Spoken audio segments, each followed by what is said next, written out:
Estudiantes, muy buenos días. Estamos en un nuevo video. En esta ocasión vamos a continuar con el capítulo 17 de la unidad de adolescencia, ¿sí? Estamos en el capítulo 17 de Papalia. Este es el segundo video que hacemos sobre este capítulo porque el primero fue sobre el apartado La búsqueda de la identidad y eso ya lo finalizamos en otro video. Entonces ahora vamos a pasar directamente a el capítulo sexualidad. Bien, respecto al tema sexualidad, hemos abordado en múltiples videos ya esta temática. Ustedes tienen que ir y buscar estos videos que les voy a colocar a continuación. Seguramente también los pongan en los comentarios de este video. Ustedes siempre revisen los comentarios de los videos porque usualmente o me olvido de algo en un video o después me acuerdo de algún dato, alguna información que les puede resultar relevantes y que les puede resultar relevante y entonces lo pongo en los comentarios. Así que siempre en estos videos educativos de las clases vean los comentarios porque a veces dejo información ahí. Bueno, tienen estos dos videos y estos otros dos. Son 4 videos sobre la temática de sexualidad y cultura que tienen que ver y que ahí ya se aborda bastante toda la temática de la sexualidad. Pero bueno, de todos modos, igual vamos a ver qué tiene este libro de Papalia para aportarnos a la comprensión de la temática sexualidad. Vamos a leer qué tiene el libro de Papalia para decirnos sobre la sexualidad y empezamos. Dice así: verse a uno mismo como ser sexual, reconocer la propia orientación sexual, lidiar con los impulsos sexuales y formar vínculos emocionales o sexuales son, todos, parte del logro de la identidad sexual. La conciencia de la sexualidad es un aspecto importante de la formación de la identidad y afecta la autoimagen y las relaciones de manera profunda. Aunque este proceso se ve impulsado en sentido biológico, su expresión se define, en parte, en forma cultural.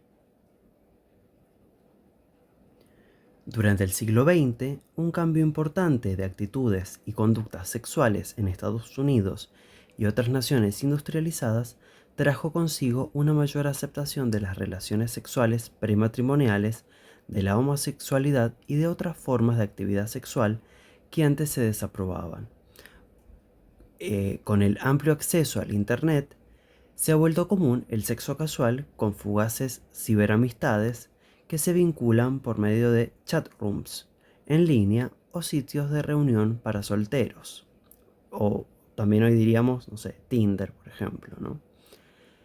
Los teléfonos celulares, el correo electrónico y los mensajes de texto facilitan que los adolescentes arreglen reuniones con desconocidos incorpóreos, aislados del escrutinio adulto.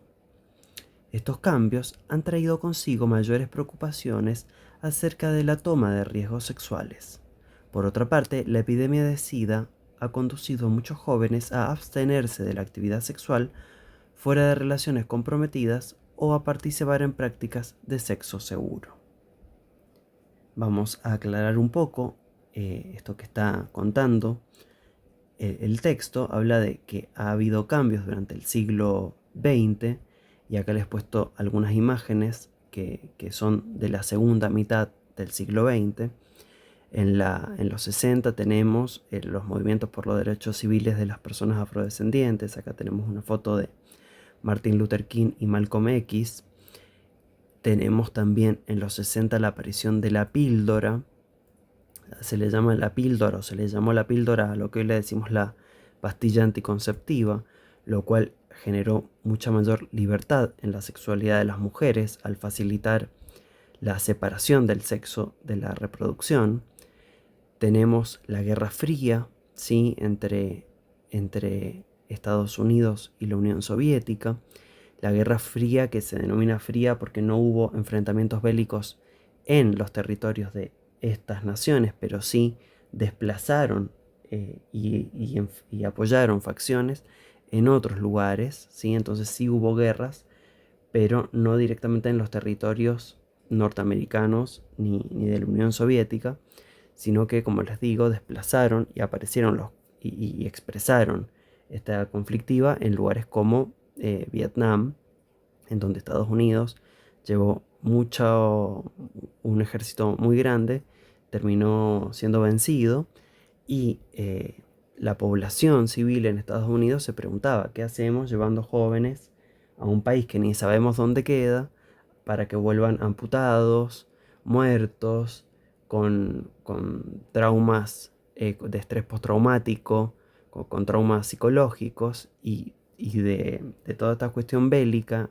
o mejor dicho, antibelicista, surgen también los movimientos hippies? Acá tenemos una imagen del movimiento hippie.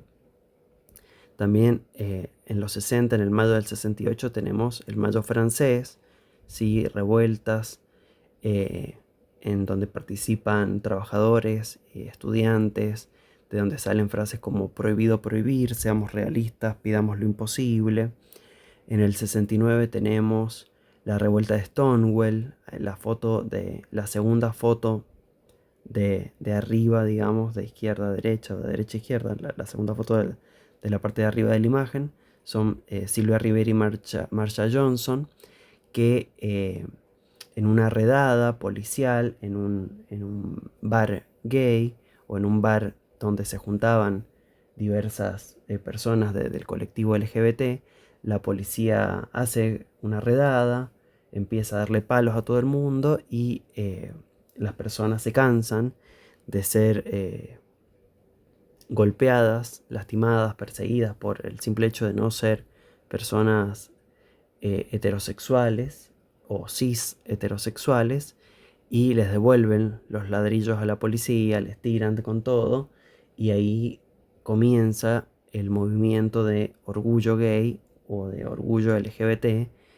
con Marsha Johnson y Sylvia Rivera a la cabeza. Un dato de color de esto es que estas personas hace poco estas personas estaban de duelo porque hacía poco había fallecido, hace unos pocos días había fallecido Judith Garland, la actriz y cantante protagonista de películas como El Mago de Oz, que era todo un ícono LGBT, como hoy podríamos decir Madonna o Lady Gaga, y estas personas estaban duelando la muerte temprana de su ícono, y en medio de este duelo aparece la policía, interrumpe ese duelo, y eso también es un factor desencadenante, como no nos dejan ni llorar en paz, y aparece ahí la revuelta de Stonewall, la lucha por los derechos LGBT.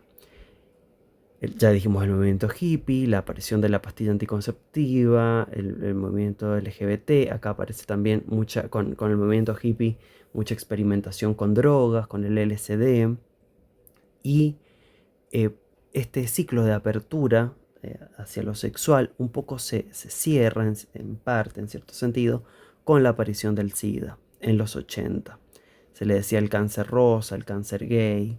No se sabía inicialmente cuáles eran las causas, y esto dañó enormemente a la comunidad LGBT de ese momento, que perdió a la mayoría de sus amigos, quienes sobrevivieron, que generó un gran estigma sobre la comunidad LGBT, que nadie se quería juntar ni tocar a los homosexuales por temor a tener SIDA, porque no sabían cómo era que se transmitía, ¿sí? Recuerden que no se sabían si se transmitía o se contagiaba. Estos conceptos ya lo hemos visto, de transmisión y de contagio. Se contagia un resfrío, se transmite por vías de transmisión sexual, el HIV. Bien, entonces, recién no sé si lo dije bien o no, pero lo aprovecho y lo repito. No se sabía si se transmitía o se contagiaba. Por eso esta cuestión de no acercarse o no entrar en contacto o no tomar agua del mismo vaso, que todas cuestiones que contribuyeron al estigma y que no tenía que ver en realidad con la verdadera vía de transmisión de, del virus. Bien, entonces de esto habla un poco. Bueno, acá deberíamos agregar mucho después, la aparición del Internet, que es lo que menciona el texto, que permite también encuentros entre minorías o no, tenemos el concepto de orientación sexual en el texto de Papalia. Esto ya lo hemos visto, esto es un repaso que dice enfoque consistente de género relacionado con el interés sexual, romántico y afectuoso, ya sea heterosexual, homosexual o bisexual, y podríamos agregar también asexual, o sea, no hay que patologizar las personas que no sientan deseos románticos o sexuales hacia otros. Leemos un poquito más de lo que tiene Papalia para decirnos. Gran parte de la investigación acerca de la orientación sexual se ha enfocado en los esfuerzos por explicar la homosexualidad. Bien, y nunca por explicar la heterosexualidad, porque es algo que en una sociedad heteronormada se plantea como la norma, justamente como lo normal, lo esperable, lo natural, y entonces no hay que explicar eso, hay que explicar lo que se considera una desviación. ¿Sí? Ahí ven cómo la ciencia no es neutra y tiene prejuicios heteronormativos.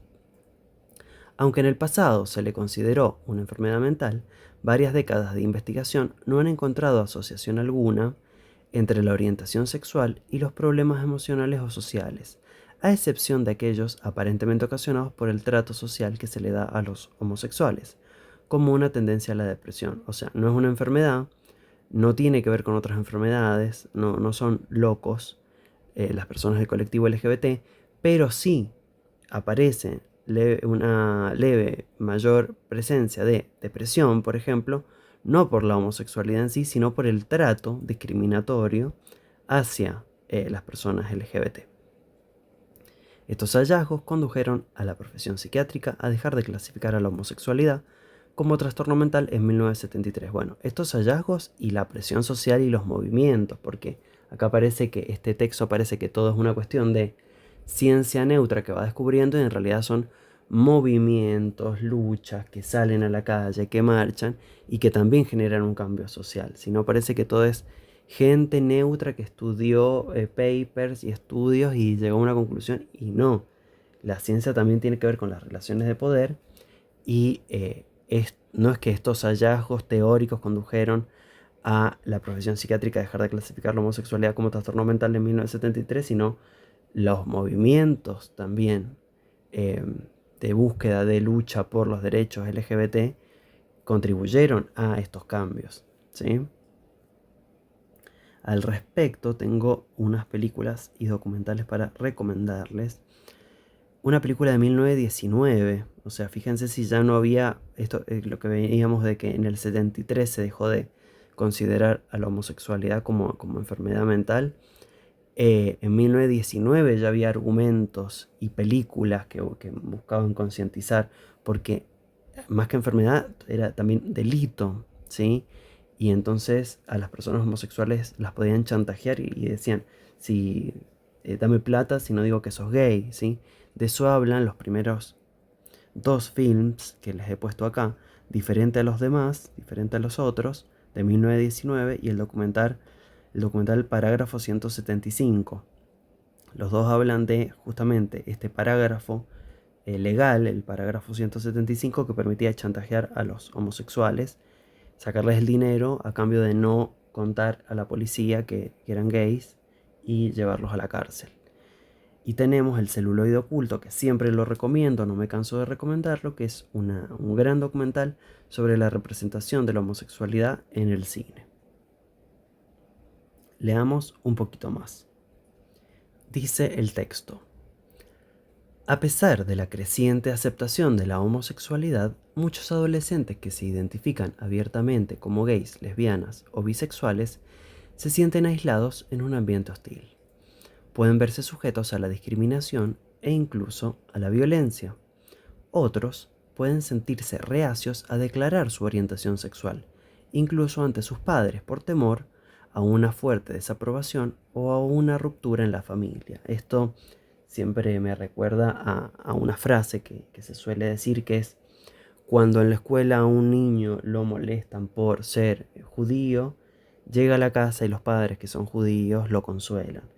Cuando en la escuela a un niño lo molestan por ser negro o boliviano, en la escuela argentina, que es racista, ¿sí?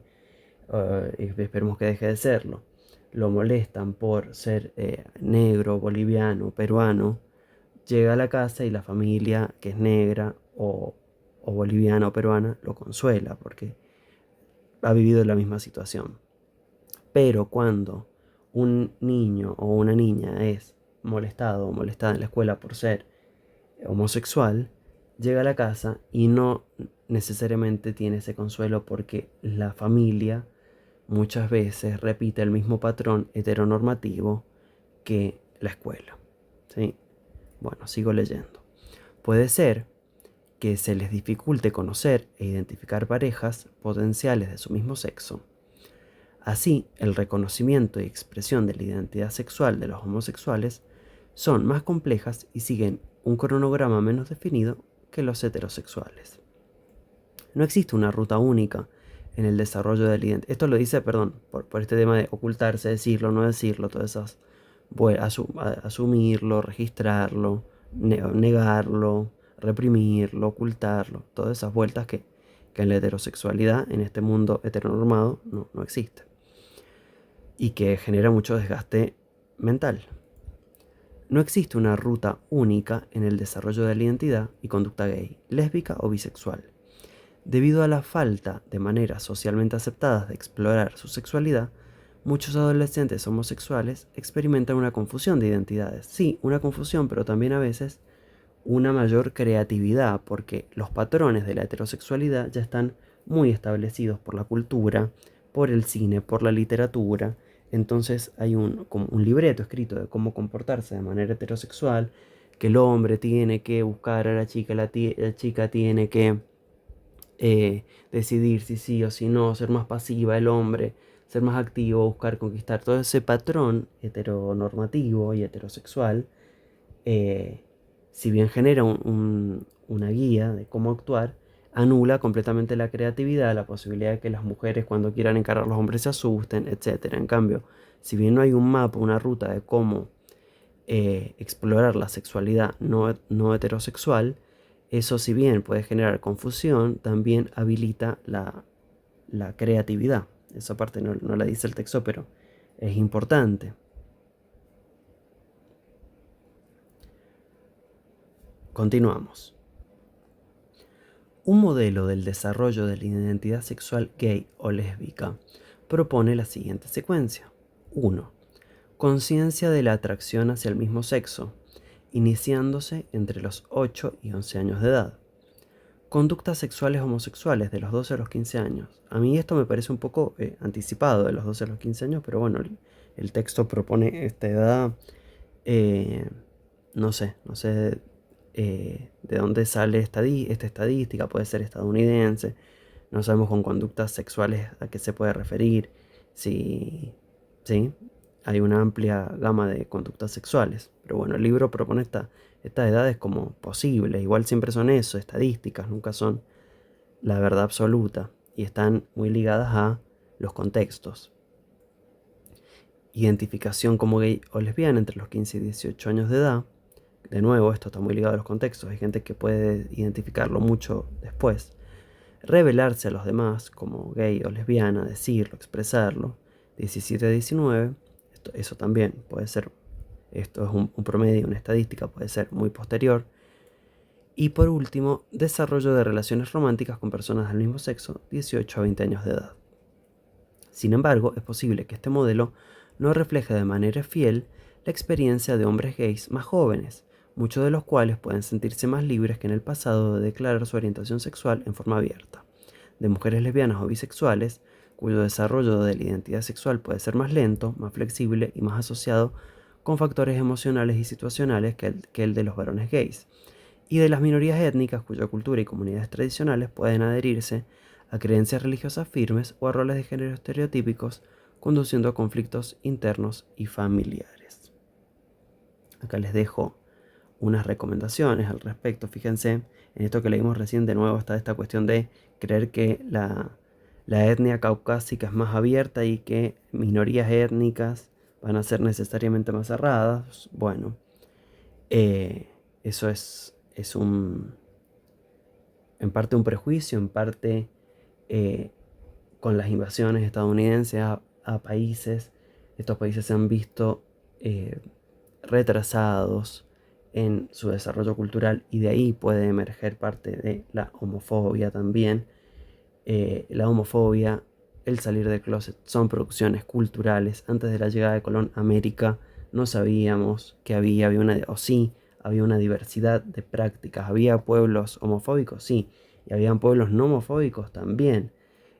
Pueden ver en muchos de los pueblos precolombinos de América la existencia de terceros géneros, ¿sí? Que estaban incluidos y que tenían un rol importante en las sociedades, que podían ser, no sé, personas de dos espíritus, ¿sí? Estas personas que no eran ni completamente hombres ni mujeres, ya sea porque eran intersex, ya sea porque eran gays, lesbianas, trans, eh, personas, se los denominaba personas de dos espíritus, se los denominaba de muchas maneras y podían cumplir roles espirituales, de sacerdotes, de chamanes. O sea, la homofobia es un producto que llega a América en los barcos. La homofobia como un sistema estructural que se vuelve global. Luego, entonces esta idea de que estructuralmente y siempre otras minorías étnicas, otras culturas que no sean las blancas caucásicas, son más racistas, perdón, son más, bueno, esa idea es la racista, ¿no?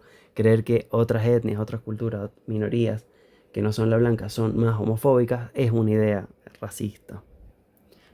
Como les decía, están la idea esta de personas de dos espíritus, de muchos pueblos originarios de Norteamérica. Está también la idea de las mushes, que son, todavía existen, busquen mushes, M-U-X-E-S, personas que hoy diríamos transgéneros en México, que también tenían un rol social, una función social. Bien, avancemos. Unas recomendaciones al respecto. Quiérete mucho maricón es un libro de psicología afirmativa gay. Historia de la homosexualidad en Argentina, la invención de la cultura heterosexual. De estos tres libros, el más como académico es el último. El primero es un manual como para todo público, para, bueno, para todo público en el sentido académico, pero para varones homosexuales específicamente, buscando promover la salud mental. Y el segundo es un libro con capítulos muy cortitos que habla de diferentes episodios de la historia y justamente empieza con los barcos que llegan, con Colón y los barcos y las calaveras y las carabelas. Y en esas carabelas viene la heterosexualidad como régimen político, la heterosexualidad como estructura, ¿sí? La heteronorma que va a llegar de esa manera al continente y se va a expandir y globalizar. Porque les repito, los pueblos que existían antes de la llegada de Colón, algunos habrán sido homofóbicos, pero otros no. Entonces no era estructural la homofobia y la heteronorma. Luego de la colonización, que es el primer paso de la globalización, sí se transforma en un fenómeno mucho más globalizado la homofobia. O sea que nada de pensar que Occidente, Europa y Estados Unidos vienen a liberar a las personas LGBT de la tiranía de las tradiciones, sino que esa homofobia llega con la llegada de Europa a América. Bueno, avanzando un poquito, tenemos un fragmento más del texto de Papalia que dice: dos preocupaciones graves relacionadas con la actividad sexual adolescente son el riesgo de contraer infecciones de transmisión sexual, ITS, y, en el caso de la actividad heterosexual, el embarazo. Bueno, ¿qué es lo que sirve para prevenir tanto embarazos no deseados como ITS? El preservativo. El preservativo siempre tiene que ver la fecha de vencimiento, no dejarlo expuesto al sol, a altas temperaturas, que no se caliente. Siempre hay que colocárselo desde el inicio de la práctica y dejar de usarlo al final. No hay que retirarlo en el medio, ni colocárselo a la mitad.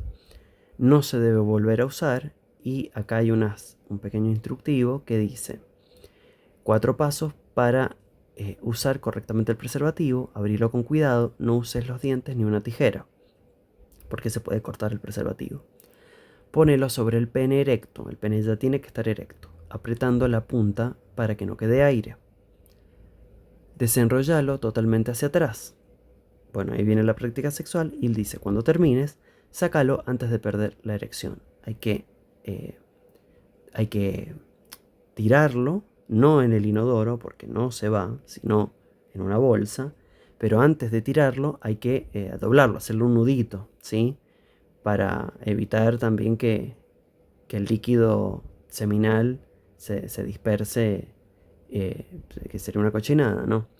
Que no es necesario exponer a eso ni a los recolectores de residuos, ni a la pobre gente que a veces está revolviendo la basura, ¿sí?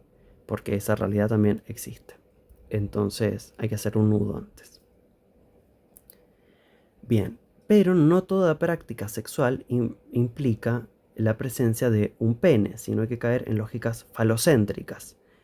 No toda práctica sexual implica la presencia de un pene, entonces por eso acá les traigo dos imágenes, una sobre cómo hacer un campo de látex para, a partir de un preservativo masculino o de un preservativo para penes, hacer un campo de látex para prácticas sexuales que implican el contacto de vaginas con vaginas, ¿sí? Dice, primero, abrí el envoltorio del preservativo y desenrollalo. Sácale el borde superior con los pulgares. Ahí se ve la imagen. 2. Rompelo a lo largo y abrilo. Y 3. Estíralo con el índice y el pulgar y sostenelo sobre la vagina o el ano. Y tenemos acá una imagen que es, para que ustedes sepan también que existe, el preservativo femenino. Ahí hay una imagen de cómo se coloca. Seguimos con el texto de Papalia. ¿De dónde obtienen información acerca del sexo los adolescentes? El texto dice, los adolescentes obtienen su información acerca del sexo principalmente de amigos, padres, educación sexual en la escuela y los medios. Los medios de comunicación, supongo que serán, ¿no? Los adolescentes que pueden hablar acerca de sexo con sus hermanos y hermanas mayores y con sus padres se encuentran en mayores probabilidades de tener actitudes más positivas hacia las prácticas sexuales seguras que aquellos que no pueden hablar con los padres o hermanos del asunto. Y acá les coloqué una serie de imágenes que tiene que ver con esto de dónde obtienen información acerca del sexo de los adolescentes. Les puse una triple X que significa el porno. Ustedes pueden buscar una serie de políticos argentinos que han dicho que el porno es una buena fuente de educación sexual, que es una barbaridad decir eso. El porno es un género cinematográfico y así como las personas tienen la conciencia de que cuando se suben a un auto no va a pasar lo que pasa en Rápido y Furioso, también tienen que comprender, y esto es lo que hay que enseñarle a los adolescentes, que cuando tienen relaciones sexuales no va a pasar lo mismo que en el porno. Los cuerpos no son los mismos, los tamaños de los órganos sexuales no son los mismos, la depilación definitiva no es la misma por lo general, la duración, etc. No es lo mismo, cómo se inicia, la previa, etc. No es nada de eso igual en el porno que en el sexo. El porno hay personas que piensan que es algo que no hay que ver porque degrada a las personas y a las mujeres puntualmente, que es una práctica machista. Hay otras personas que consideran que el porno es un género cinematográfico más y que no pasa nada con verlo. Y que en todo caso, si el porno que existe es machista, hay que generar o ver o buscar otro tipo de porno, ¿sí? Pero en todo caso, se piense lo que se piensa del porno, no es una fuente de información confiable acerca de lo que es la sexualidad.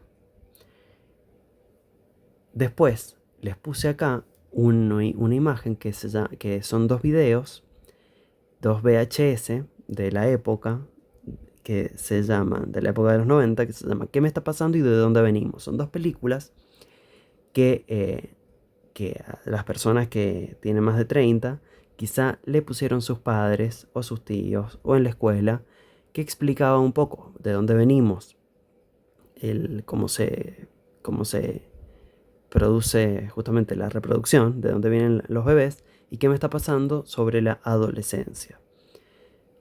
Hoy podemos ver, yo la verdad que lo vi cuando era chico, estas dos películas, no sé si lo veo ahora que pienso, pero podemos ver qué tal podríamos hacer el trabajo de volver a verlo y ver si esa información está buena o tiene prejuicios o está desactualizada. Bueno, pero era, al menos en los 90, una fuente de información sobre la sexualidad, y los padres un poco le ponían esa película al niño y se desentendían y ya está, porque les daba vergüenza, pudor hablar de eso. Bueno, no alcanza con ver la película, hay que ver la película con el niño y con el adolescente, y después hablar sobre eso y preguntarle qué dudas tiene. Después tenemos, por ejemplo, la sexóloga Alessandra Rampolla, que iba a los programas de televisión, a Susana Jiménez, a hablar de sexo, pero principalmente del placer, ¿sí?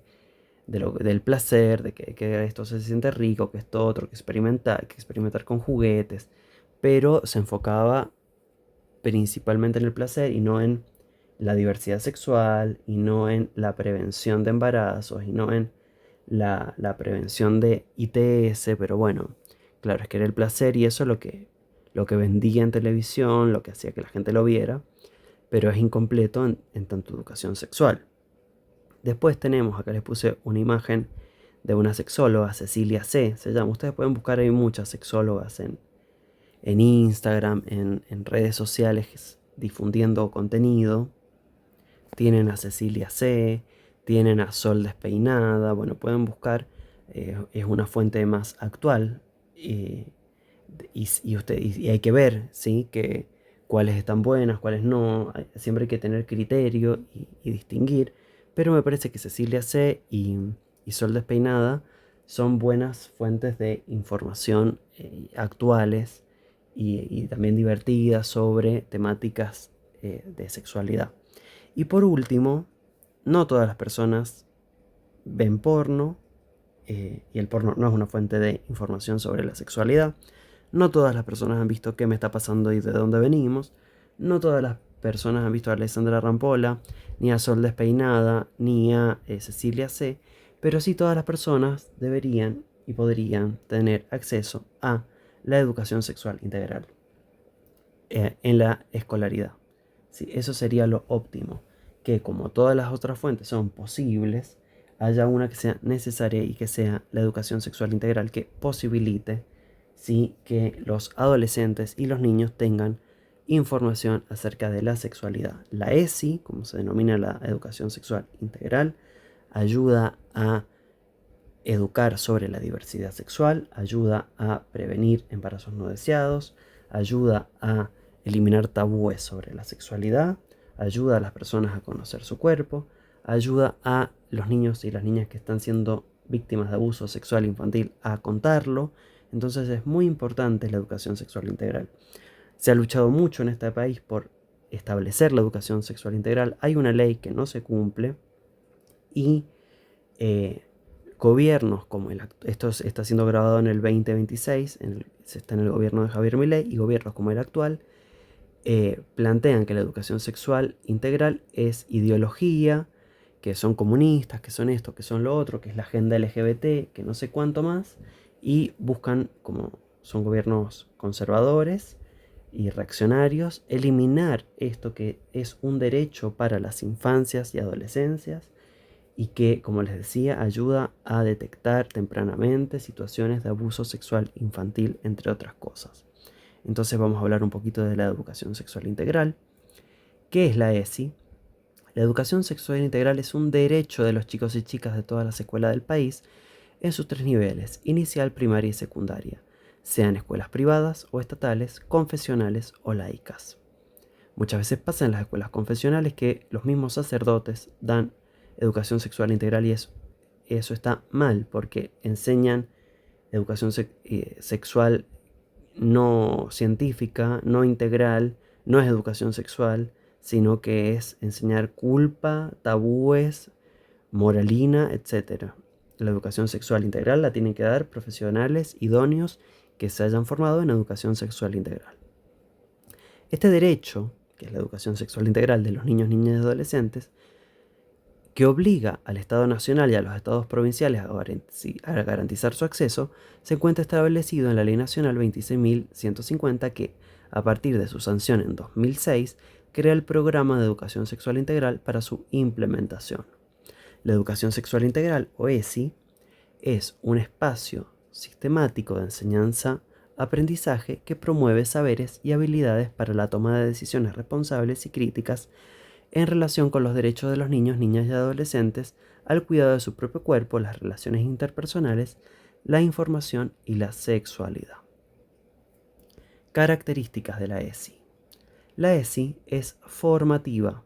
Es formativa porque, ¿por qué decimos que es formativa? Porque acerca información y promueve la formación de valores como el respeto y la diversidad.